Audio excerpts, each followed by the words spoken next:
வணக்கம். இது யாம் தமிழர் செயற்களம். நான் தென்னன் மேமன். மே மாதம் 10ஆம் தேதி நேற்று நடிகர் விஜய் முறைப்படி தமிழ்நாட்டின் முதலமைச்சர் ஆனார். இந்த குரங்கு கையில பூமாலை கொடுத்த மாதிரி அவருக்கு கிடைச்சிருக்கிற அந்த நாற்காலி. சரி, அ அந்த பூமாலைய அது என்ன செய்யும்னு எல்லாருக்கும் தெரியும். ஆனா அந்த குரங்க இடுப்புல கயத்த கட்டி ஒரு குரங்காட்டி புடிச்சுக்கிட்டு இருக்கிறாரு. அந்த குரங்காட்டி என்ன செய்வாரு? அந்த குரங்கு என்ன செய்வாரு? ஆடுறாராமா, ஆடுறாராமான்னு சொல்லுவாரு. இது ஆடும். அது எவ்வளோ துள்ளணும், எவ்வளோ உட்காரணும் அப்படிங்கிறத குரங்காட்டி கட்டுப்பாட்டு வச்சுப்பாரு. அந்த குரங்காட்டிய வேற ஒரு பழைய குரங்கு வெளிய புடிச்சுக்கிட்டு இருக்குது. அது யாருன்னு தெரியும். அந்த பழைய குரங்கு திமுக. இந்த இடையில இவரு என்ன வேலை பார்த்தாருன்னா, ஒரு அது எப்பவுமே அந்த மேன் ஆஃப் த மொமெண்ட் அப்படிங்கிற மாதிரி, எந்த நேரம் கட்டிக்காக்க தகுதியான நேரம் அப்படிங்கிற ஒரு விழிப்புணர்வோட இருக்கிறதா சொல்லுவாங்க. ஆனா எந்த நேரம் காட்டிக் கொடுக்க உரிய நேரம் அப்படிங்கிறத முடிவு செய்கிற ஆற்றல் உடையவர்கள். அவர்களுடைய பார்வையில அது சரி. நம்முடைய பார்வையில ஒரு நீண்ட பார்வையில அது தவறு. ஏன்னா, நான் 2008ல இருந்து சொல்றேன். அ ஈழத்தமிழர்கள் பதைக்க பதைக்க படுகொலை செய்யப்படும் முன்னாலே காங்கிரசுக்கு தாவுனவர். எந்த தேவையும் இல்லாமலே அதுக்கப்புறம் தான் இனப்படுகொலை நடந்துச்சு. இப்படி எதுலயுமே அவங்க முந்துறாங்க. அப்படி முந்துறபோது, நமக்கு என்னன்னா, தமிழ் தேசியம் அதிலிருந்து விலகி நிக்குது. இவங்க இந்த மாரி செயல்கள் செய்யும்போது, தமிழ் தேசியம் விலகி நிற்கிறது. இப்போ ஒரு ஆட்சி மாற்றத்தை அவர் ஏற்படுத்தினார்ன்னு பார்த்தா, இல்ல. பழைய ஆட்சிக்கு ஒரு நழுக்கடைன்னு சொல்றது. அப்படியே மெதுவா விழுந்துராம இப்படி பிடிச்சு தாங்கி இறக்குறது. அந்த நழுக்கடைய தான் அவர் போட்டுட்டு இருக்கிறாரு. அப்போ இந்த படிநிலை இப்படி இருக்கும்போது, இவரு முதலமைச்சர் ஆனாலும் நடிகர் தாங்க. ஒரு சினிமாக்காரன் சீன போட்டான்னா நாட்ட ஒப்படைச்சுருவீங்களா? 8,00,00,000 மக்களுடைய 5 ஆண்டு எதிர்காலம். அவருடைய விம்ஸ் அண்ட் ஃபேன்சிக்கு விடுவீங்களா? அவர் மக்கள் தலைவரெல்லாம் இல்லங்க. மக்கள் தலைவராக ஆகுற எண்ணமும், திட்டமும் அவரிடத்துல இல்ல. எல்லா துறையிலயும் வல்லுனர்கள் இருக்காங்க. ஆனா, அது எந்த துறை வல்லுனர்கள் கவர்ச்சியா இருக்கிறாங்களோ, அவங்க தேர்தல்ல நின்னா அவங்கள்ட்ட ஒப்படைச்சுருவீங்களா? மக்கள் ஒரு பக்கம் சாயறாங்கன்னா, மக்கள்ட்ட அறிவு மட்டுமா இருக்கு?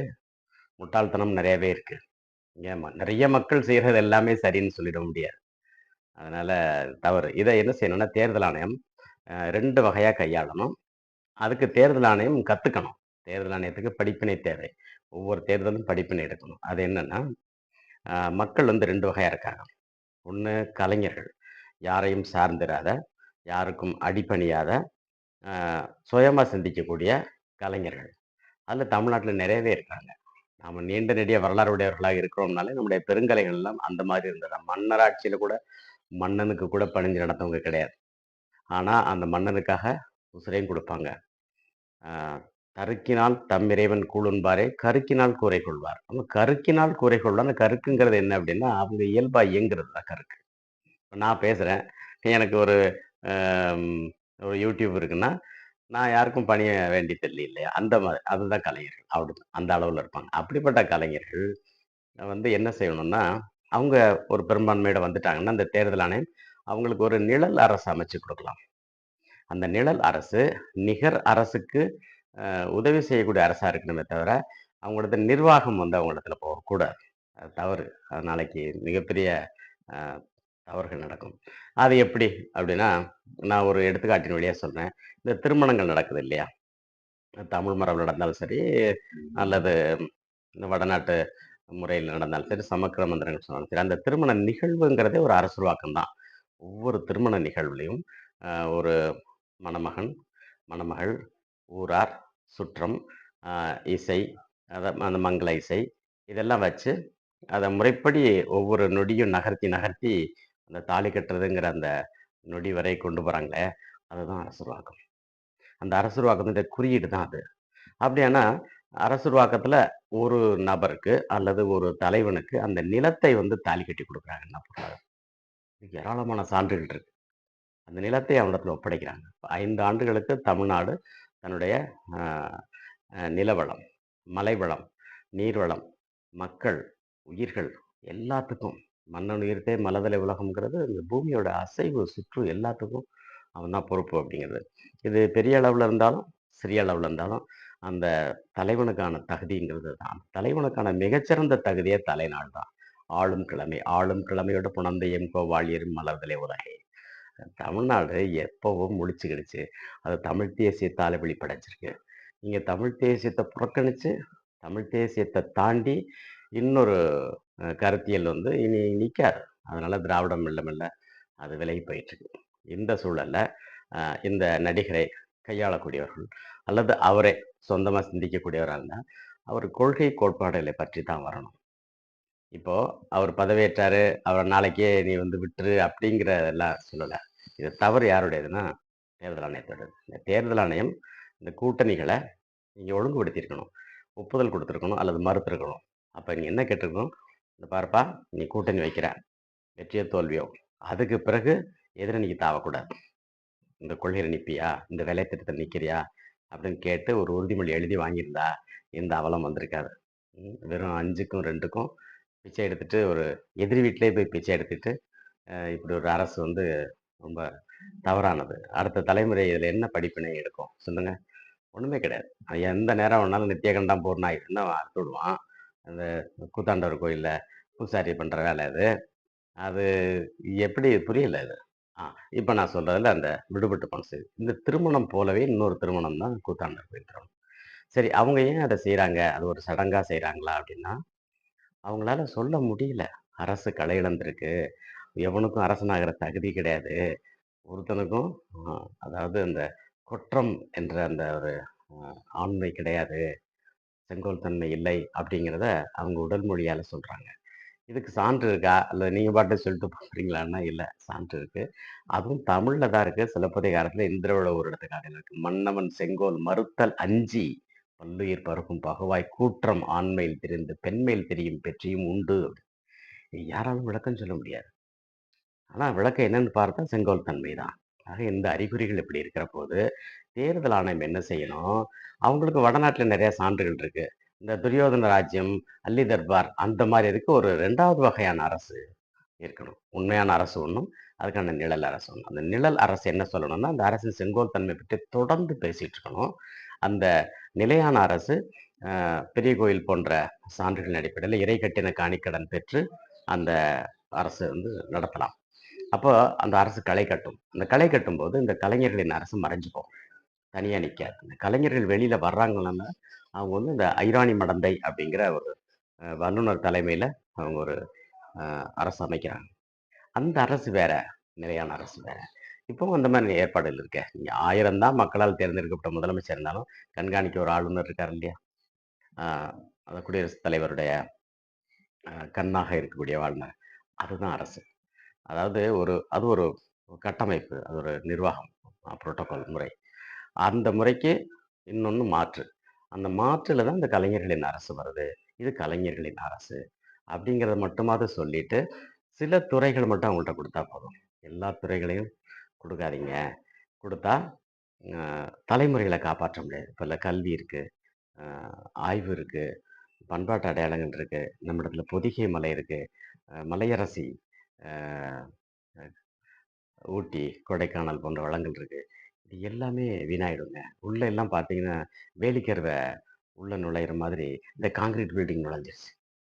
அதெல்லாம் சரி செய்யவே முடியாது. முதல்ல இந்த சிமெண்ட் கம்பி இதெல்லாம் அந்த மலைக்கு கொண்டு வரதே நிறுத்தணும். இவன் உள்ள போயிட்டு இங்க உள்ள நகர வாழ்க்கைய தான் அங்க அமைக்கிறான். அது பெருங்கேடு. இந்த மாதிரி எல்லா வகையிலுமே ஆபத்து இருக்கிறதுனால, அ இது வந்து ரொம்ப யோசிக்க வேண்டியிருக்கு. ஒரு குடுகுடுப்பைக்காரன் ராத்திரி ராத்திரி வருவான். அவன் வந்து நம்முடைய பழைய மரபுப்படி எப்படின்னா, அந்த குடுகுடுப்பை அப்படிங்கிறது ஜக்கம்மா ஜக்கம்மா தானே. அது அக்கம் அப்படிங்கிற அக்கம்மா அப்படிங்கிற அக்கம்ங்கிறது 8 நாள். 8 நாளைக்கு ஒரு முறை அவன் வரணும் கணக்கு. அப்ப ஒரு ஆண்டு நாள் 360னா 45 முறை வருவான். அவன் வரும்போது என்ன பண்ணுவான், மொத நாளே வந்து தெருநாயெல்லாம் மருந்து வச்சுட்டு போயிருவான்.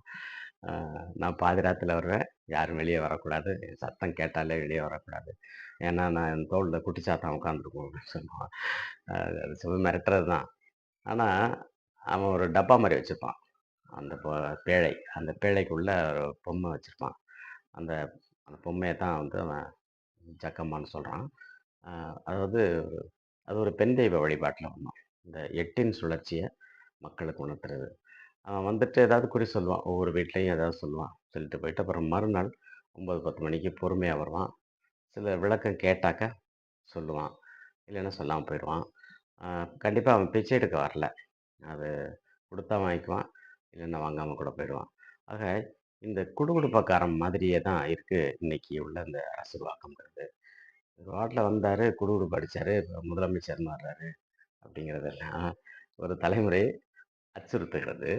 இருக்கட்டும், இருக்கட்டும். எங்க போயிரட்டும். இதுல தமிழ் தேசியம் என்ன செய்யும்னா, தமிழ்நாட்டு அளவுல அடுத்த தேர்தலை குறிவைத்து, இவங்க இப்பவே அடிப்படை வேலைய செய்யணும். இத மறுக்கணும். சுத்தமா இவங்கள்ட்டருந்து விலகிருங்க. தொடர்பே வச்சுக்காதீங்க. அறிவுரை எல்லாம் சொல்லாதீங்க. ஆனா, சவால் விடுங்க. அடிச்சு நொறுக்குங்க.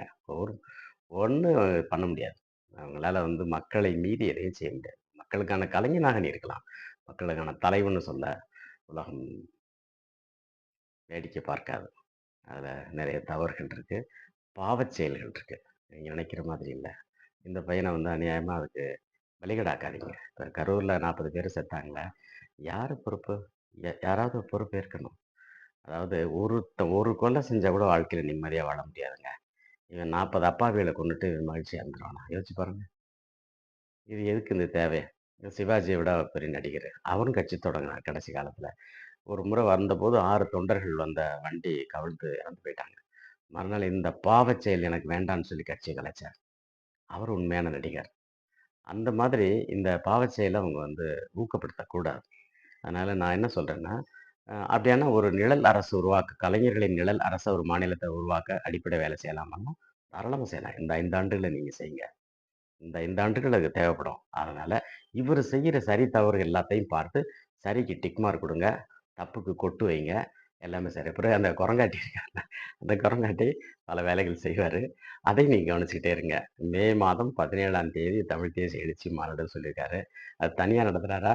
அல்லது சாரையும் சேர்த்து நடத்துறாரா? அப்படிங்கிறத பொறுமையா பாருங்க. என்னுடைய அன்பான வேண்டுகோள், இந்த கிரிகோரின் நாட்காட்டியில தமிழர்களின் வரலாற்றை பதிவு செய்யாதீர்கள். மே மாதம் 17ஆம் தேதி ஆண்டுதோறும் வரும்போது இன்னது. இப்படியெல்லாம் சொல்லாதீங்க. ஏன்னா, அது சுழற்சியே கிடையாது. அதுல இந்த ஜக்கம்மா கிடையாது. அக்கம்மா கிடையாது. அக்கப்புலிசை இல்லை. அக்கப்புலிசை இல்லாதபோது ஆட்டை புலிசை இல்லை. ஆட்டை புலிசை இல்லாதபோது திருப்பறையறைவில்லை. திருப்பறையறைவு இல்லாதபோது தலைநாள் இல்லை. தலைநாள் இல்லாதபோது கொற்றம் இல்லை. இந்த கொற்றம் தான் ஆசில் வாகை. மறுவில் கொற்றம். ஆசில் கொற்றம். ஆசில் கொட்டத்து ராமன் கதையெல்லாம் சும்மா ரெட்டை யானை வாகைப்பூவை மச்சு ஃப்ராடு வேலை பண்ணக்கூடாதீங்க. சனிக்கிழமை தூக்கிட்டு வந்த நீ. அதுக்கே நீ வந்து மக்களுக்கு விளக்கம் சொல்லி ஆகணும். உன்னால கொள்கை பேச தெரியல, கோட்பாடு பேச தெரியலன்னா, தலைமையேற்க ஆசைப்படக்கூடாது. விலகி ஓடிறணும். அது வந்து தமிழ் தேசியம் வந்து மக்களோடு நிக்குது. மக்களோடு அரசு நிலை கொள்ளும் அப்படின்னு சொல்லுவாங்கல்ல. அந்த மாரி இப்ப அரசு நிலை கொண்டிருக்கு. அது மெதுவா தான் வரும். தேர்தல் ஆணையம் இதில கத்துக்குட்டியா இருக்குதுங்க. தேர்தல் ஆணையத்த நம்ம வந்து சொன்னா கேட்பானா? அவன் இப்ப மற்ற மாநிலத்தில உள்ளவன்லாம் இங்க ஓட்டு போட வைக்கிறானே. அப்புறம் எப்படி இங்க தனித்தன்மை இருக்கும்? தனித்தன்மை, திருத்தகுதி எல்லாம் சார்ந்தது தமிழ் தேசியமா இருக்கனால, கலைஞர்களே, கலைஞர்களே, கலைஞர்களாக மட்டும் இருங்கள்.